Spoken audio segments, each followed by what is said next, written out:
Hi, I'm Sophie Jackson, Joint Publisher and Head of Strategic Content at the Treasury Today Group. And I'm Meg Coates, Co-Publisher and Head of Operations at the Treasury Today Group. In October of this year, we were lucky enough to be able to host our Women Treasury Forum virtually, bringing together attendees from across the US. The panel discussion provided a fantastic opportunity for everyone in the audience to express their views and put questions to our panellists. The new digital delivery of the event allowed the use of live polling and an interactive QA session, so attendees could enjoy a truly immersive experience, with the panel discussing and responding to their views in real time. The online event presented a rare chance to hear about the career journeys of our inspirational speakers and be part of our well-established, lively and informative discussions. They spoke of their wishes for the future, the importance of representation as the intergenerational speakers shared advice for both elders and the next generation. Diversity is about diversity of thought. It's about having the ability to take different perspectives together, bring them together and come up with a good result. So I guess in an environment like ours, having diversity really helps to strengthen the way that the team works together, because again, different points of view, different perspectives, and that's what makes the solution stronger.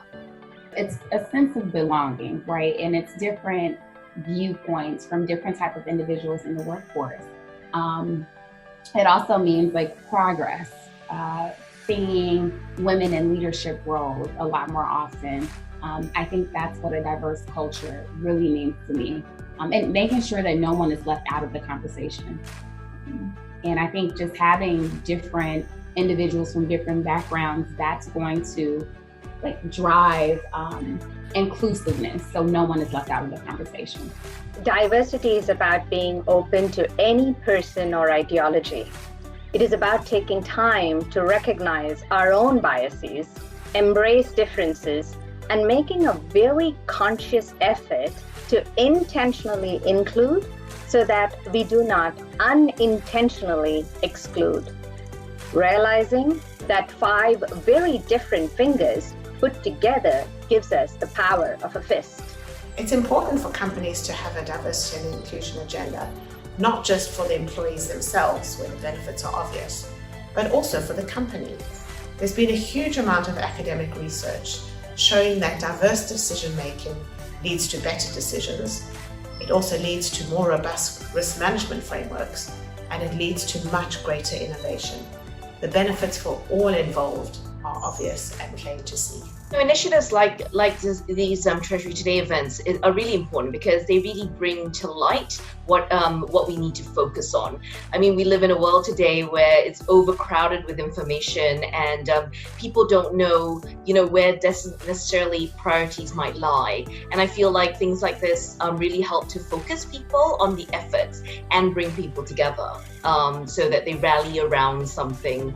It's really about, united we stand, divided we fall in that scenario. Because of the gender parity efficiency that we have, I love Women in Treasury because you guys have really identified those issues that are, you guys highlighted those issues on gender parity. Initiatives such as these state the facts about women in our industry.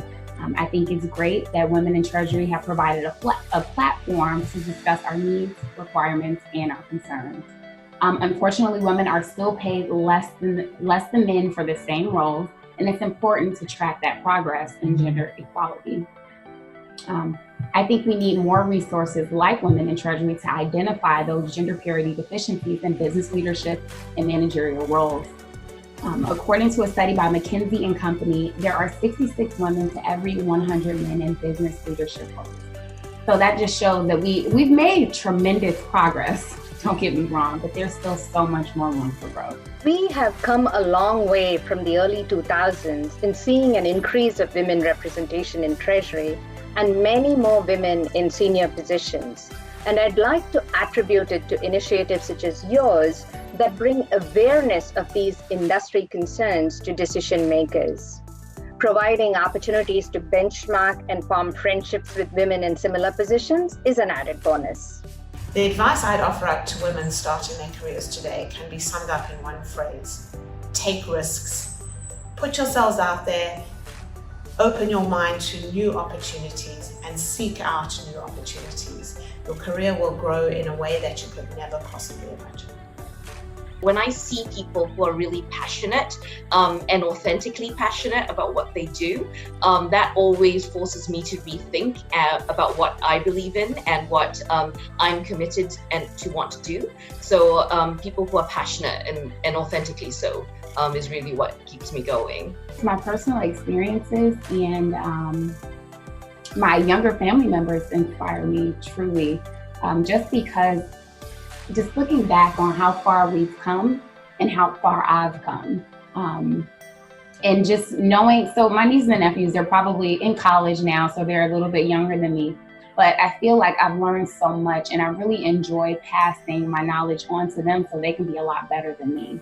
And believe it or not, I'm the youngest out of 9 kids. And so I have a ton of nieces and nephews, but they feel like brothers and sisters to me. So I just want to change their trajectory so that they could just be a lot better and stand up for what they believe in and fight for change if they don't see things going their way. So things like that, that's what really fuels me to keep going. I grew up watching Indira Gandhi as the Prime Minister of India, a woman, a mother, and a leader in a very male-dominated country. Due to this exposure, there was never a doubt in my mind that women could be successful in leadership positions. The best piece of advice I ever got in my career was a phrase that a manager once told me. Kim, you're being paid for your opinion. Make sure it's being heard around the table. And I would repeat that to all the women watching this clip today. Your opinion matters. Make sure you're articulating it and it's being heard. Joining us on the day are panellists dialed in from London, Singapore, New York and Chicago, and I'm very grateful to Melanie Simmons, Kim Hochfeld, Geraldine Yip and Deepa Palamussam for being there with us on the day. It was fantastic. They shared some really candid insights that were fantastic for myself and for all of our attendees. I also want to take the opportunity to thank our phenomenal North America Women in Treasury community. Ever since our first event in 2016 in Midtown, you have really stepped up to the plate and supported us so much with everything we do with Women in Treasury, and we couldn't be more grateful.